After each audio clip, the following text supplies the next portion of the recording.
Ça fera rien que la 4e prise que j'essaye. Et en plus, il y a quelqu'un qui est en train de se garer derrière moi. Est-ce qu'il va m'emboutir le train? Twip! Bonjour et bienvenue sur Alecoscope, la chaîne faite avec le cœur et tournée avec les pieds. C'est un plaisir de vous retrouver pour cette petite vidéo dominicale qui arrive un peu tardivement. Je devais la tourner hier, puis finalement les choses ont fait que je n'avais pas suffisamment de temps pour la tourner. Donc elle va arriver là en cours de journée. Si le flux et l'upload n'est pas trop dégueulasse. Aujourd'hui, on va parler de ce qui s'est passé dans la semaine. Il s'est passé beaucoup de choses. La première et non des moindres, j'ai terminé un nouveau set, cette fois-ci pour la société Iconic Creations, que je remercie par le biais de cette vidéo. Merci d'avoir fait confiance en mon travail et de m'avoir proposé cette opportunité de travailler sur un thème comme celui-là. Donc je ne vais rien dire pour l'heure. Hein, on en reparlera dès que je pourrai. En tous les cas, je suis totalement sorti de ma zone de confort. J'ai proposé quelque chose de très différent et j'ai vraiment hâte de pouvoir vous en montrer un peu plus. Donc Iconic Creations, merci beaucoup. Là maintenant, ça va être autour de Air Park Cards qui m'a confié la tâche de réaliser un set de cartes pour eux. Et là aussi, encore une fois, je ne sors pas totalement de ma zone de confort. J'ai un lieu commun avec ce thème-là, mais je suis très impatient de me mettre au boulot là-dessus. Là, je profite de cette petite période de creux pour souffler un petit peu. Et j'ai fait pas mal de petites choses là dernièrement. On va parler de quoi? On va parler de lecture, on va parler de visionnage. On va parler de visionnage. Là, dernièrement, vous avez appris que cette semaine était arrivée sur Netflix la série d'anthologie Cabinet des Curiosités, produit et présenté par Guillermo del Toro, un réalisateur que j'affectionne tout particulièrement. Je trouve que c'est un fabuleux conteur. Il a un univers qui est vraiment très qui me parle de ouf à chaque fois. Et là, donc, ce n'est pas lui qui a la réalisation des épisodes. Il a fait appel à des confrères et des consoeurs. Et en fait, il va chapeauter tout ça. Et c'est génial. Chaque début d'épisode, il y a une petite introduction où il se met en scène devant un meuble ultra stylisé qui rappelle les périodes d'antan de ces fameux cabinets de curiosité qu'il y avait au début du XXe siècle, enfin 19e, début 20e. Si je dis pas de bêtises sur la période. Et c'est génial. On découvre ça avec mon épouse avec grand plaisir. On a fait découvrir quelques épisodes aux enfants et je vous préviens tout de suite, il y a certains épisodes, ça passera pas. Ça passera pas parce que le réalisme de certains effets sont vraiment très bien foutus. Là, on est en plein mois d'octobre, donc on se farcit pas mal de films d'horreur aussi à la maison. On fait découvrir pas mal de petites choses. Les enfants, là, clairement, je rappelle que j'ai des enfants qui ont 14 et 16 ans, donc ils ont vu Massacre à la tronçonneuse, ils ont vu The Thing.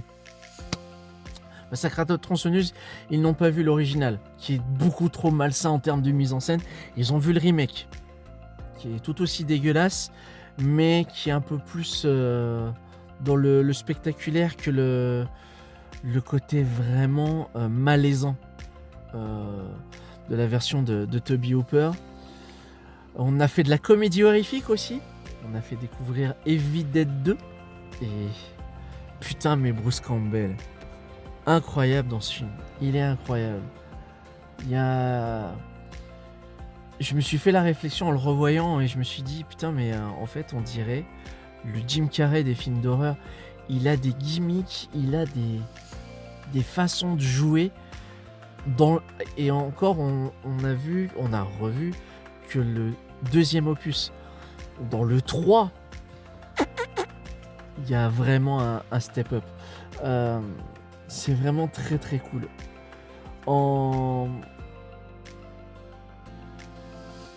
je voudrais juste revenir, je pars dans tous les sens. Ce que j'apprécie sur la série d'anthologie Cabinet des Curiosités, c'est qu'il n'y a pas besoin de se farcir tous les épisodes. C'est un épisode, une histoire, avec un thème. Ce thème, il est donné en début d'épisode par Guillermo lui-même. D'ailleurs, Guillermo, on se connaît pas totalement. Je pense que je me répète. Mais j'ai un bras dédié à ton travail. Merci. Merci beaucoup de proposer ce genre de programme. C'est un gros kiff. Et la grande force de ce type de format, c'est que du fait que un épisode égale une histoire, il y a une richesse, un peu comme la série d'anthologie Love, Death, Robots, qui est également disponible sur Netflix. Il y a 3 saisons disponibles d'ailleurs à l'heure actuelle. Et ma grande crainte, c'est que j'ai peur que Netflix ne renouvelle pas suffisamment et durablement ce programme, parce que je trouve que Cabinet des Curiosités, pour moi, c'est un conte de la crypte 2.0. Si vous avez connu dans les années 90 sur M6 les jeudis de l'angoisse, la case de programme, les jeudis de l'angoisse, il y avait les contes de la crypte, qui était une série une série d'horreur. Je crois que j'en ai parlé d'ailleurs sur la chaîne. Ça doit faire partie d'une des premières vidéos. Mais voilà, c'était vraiment des petites pastilles. Alors là, pour le coup, les contes de la crypte, c'était encore un autre délire, puisque dans un épisode, il y avait 2 histoires. Donc c'était des histoires très courtes, d'une 20aine de minutes chacune. Et il y avait donc plein de récits différents, qui étaient plus ou moins des adaptations tirées des comics de EC Comics, des comic books horrifiques donc. Et pour le coup, Cabinet des Curiosités est une prolongation, je trouve, de ce genre de choses. Et j'aime beaucoup. Et ça va être l'occasion pour moi aussi, également, de faire découvrir aux enfants Cryptshow, qui est donc la suite officielle des contes de la crypte. Moi, j'ai que le coffret d'anthologie de la saison 1 et je sais qu'il y a 3 saisons à l'heure actuelle. C'est franchement cool. Il y a de très bonnes histoires. Est-ce qu'on la voit ici? Ouais. La maison de poupée. Cet épisode-là, c'est celui qui m'a le plus marqué de cette saison.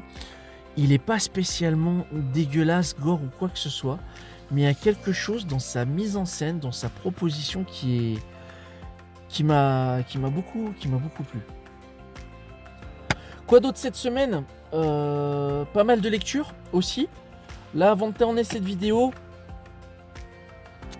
j'ai terminé le tome 3 de Noritaka. Max, si tu vois cette vidéo, espèce de salaud, va falloir que je claque la thune pour compléter du coup la suite, puisque je n'ai que les 3 premiers tomes et je sais que la série en comporte 16 ou 18 je crois. Tu me reprendras dans les commentaires hein, si besoin. Ouais, c'est vraiment très cool. On est sur du shonen, hein, c'est de la baston, c'est de l'humour. C'est quand même un peu misogyne, on va pas se mentir. C'est-à-dire que les femmes ont pas des rôles très affirmés dans cette histoire. Ça sert surtout de faire valoir et de guide au personnage de Sawamura, qui est le personnage que vous avez là. Putain, il a vraiment une gueule lui en plus. C'est vraiment très cool. J'avais lu les mangas à l'époque quand c'était sorti dans les années 90. Et ce qui me surprend à chaque fois, c'est de voir à quel point les scènes de combat, les scènes d'action sont toujours aussi efficaces en termes de découpage. C'est-à-dire que... Alors c'est Murata ou Amori?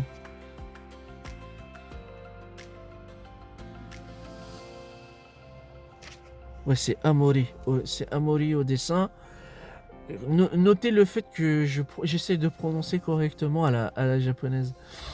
Donc le mangaka, il a un sens du découpage qui est super cool, parce qu'il va vraiment utiliser le bas de page et la splash page pour créer des effets, mais super efficaces à chaque fois, aussi bien pour des scènes d'action que pour des scènes comiques. Donc Noritaka, si vous ne connaissez pas, c'est ma petite reco de la semaine. Du fait que je vais avoir quelques jours devant moi pour me poser avant de me plonger dans un autre set de cartes, je vais enfin pouvoir me plonger dans cette anthologie de la brigade temporelle tirée de l'univers du visiteur du futur, qui, je sais pas, au moment où je tourne cette vidéo, je sais pas s'il est toujours dispo au cinéma. Je l'ai toujours pas vu et je pense malheureusement que je vais devoir me rabattre sur la sortie DVD ou Blu-ray du film, qui est une conclusion d'après ce que j'ai cru comprendre, ou une pseudo-conclusion, parce qu'il y aurait peut-être une fin ouverte. Enfin bref, j'en sais rien. Et je tiens pas à en savoir plus parce que je veux vraiment avoir la surprise de la série, la web série Le Visiteur du Futur, que j'avais découvert à l'époque moi, sur Dailymotion, avant que ça débarque ça soit transféré sur YouTube.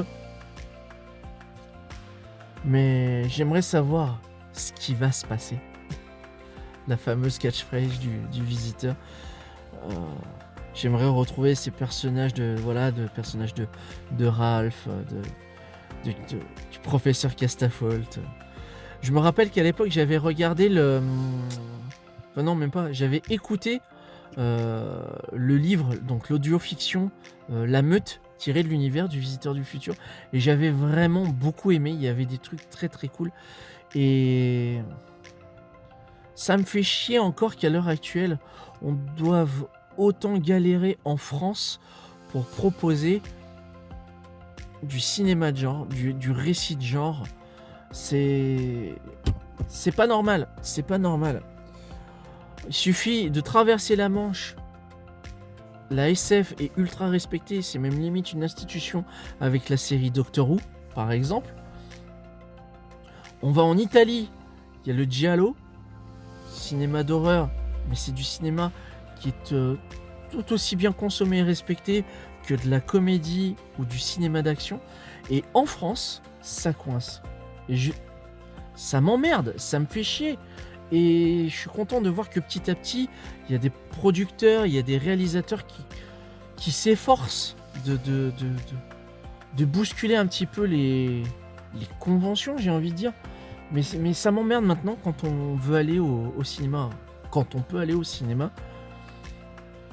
de voir que voilà, la plupart du temps, c'est que des comédies françaises qui tirent encore le haut du panier. Je trouve ça dommage. J'aimerais qu'il y ait je voudrais qu'il y ait de plus en plus de trucs comme ça.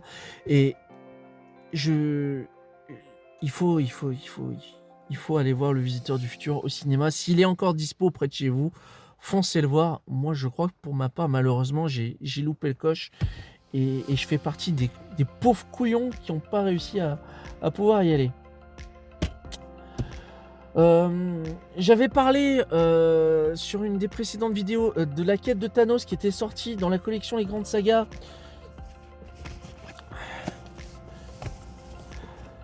J'en ai pris d'autres. Donc j'ai pris le Spider-Man Un jour de plus par Straczynski et Quesada. Alors à l'époque je ne l'avais pas lu parce que j'en avais discuté avec mon copain Charlie qui me disait ouais c'est en fait l'histoire qui va remettre un statu quo sur Spider-Man. Un nouveau statu quo bien évidemment, pour remettre des billes dans la machine, enfin des pièces dans la machine. J'utilise mal la métaphore, pour dire que voilà, Peter Parker est au plus mal, Tante May est en danger, et puis en fait il y a l'intervention de Mephisto. En fait je vais voir comment tout ça est foutu. J'ai feuilleté un petit peu, j'aime beaucoup le style de Quesada, j'aime vraiment beaucoup le style de Quesada, même si pour moi il est plus efficace sur un personnage comme Daredevil que sur le tisseur. Voilà, donc ça et celui-ci, il y a, c'est principalement pour ça que j'ai foncé sur la collection, c'est pour récupérer le Wolverine de Barry Windsor Smith, l'arme X. Et là pour le coup, je sais pas pour vous, mais moi je préfère la 4ème de couve. Voilà.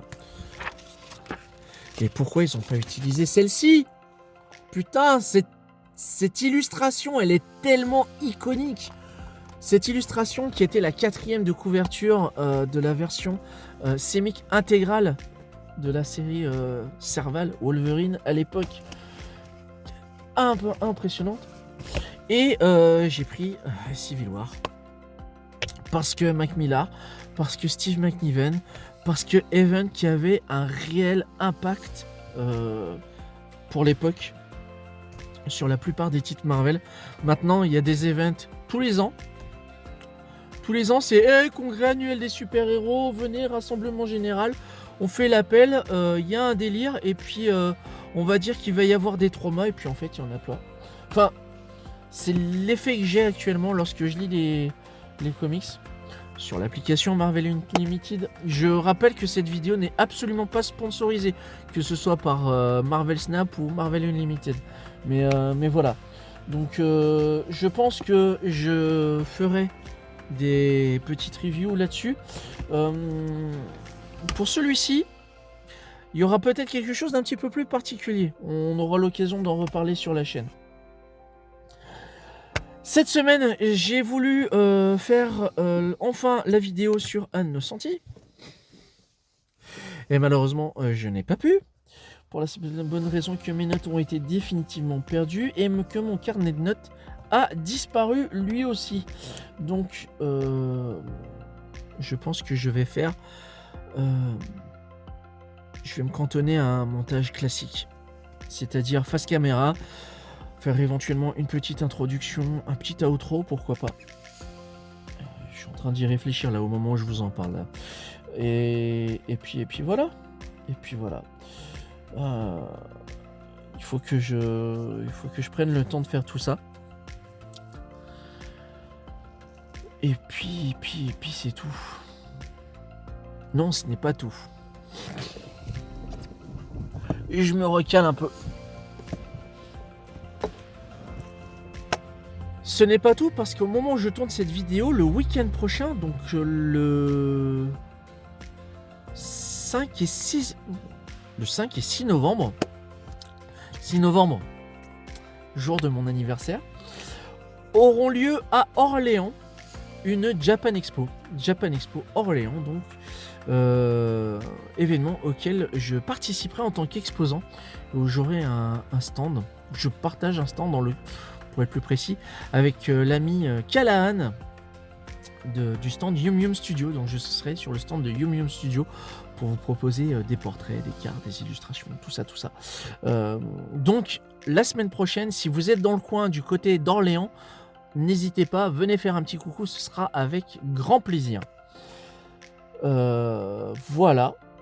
La semaine d'après, il y aura le 10 novembre, le lendemain de la sortie du film, une soirée spéciale Black Panther Wakanda Forever au ciné de Pont-de-Mer, où je serai en compagnie des amis de Stark Animation. Donc il y aura du cosplay, des animations, il y aura un tirage au sort pour emporter des lots. Enfin en l'occurrence ce sera des... Moi, pour tous les cas, pour ma part, il y aura des cartes à remporter, je suis en train de les terminer. Il y aura 3 cartes à remporter. Voilà, l'info est donnée. Voilà, c'est tout pour cette semaine. Dites-moi, vous, en commentaire, ce que vous avez lu, ce que vous avez regardé. Si les sujets que je vous ai évoqués dans cette vidéo, vous les avez consommés. Si ça vous a plu ou non, ou si au contraire ça vous a donné envie de vous plonger dedans. Quant à moi, pour ma part, je vais vous souhaiter une excellente fin de journée. Au moment où arrivera cette vidéo, on sera bien amorcé dans la journée du dimanche. Excellente fin de week-end, bonne semaine à tous. Et puis à bientôt pour une prochaine vidéo. Pleine funkitude, salut!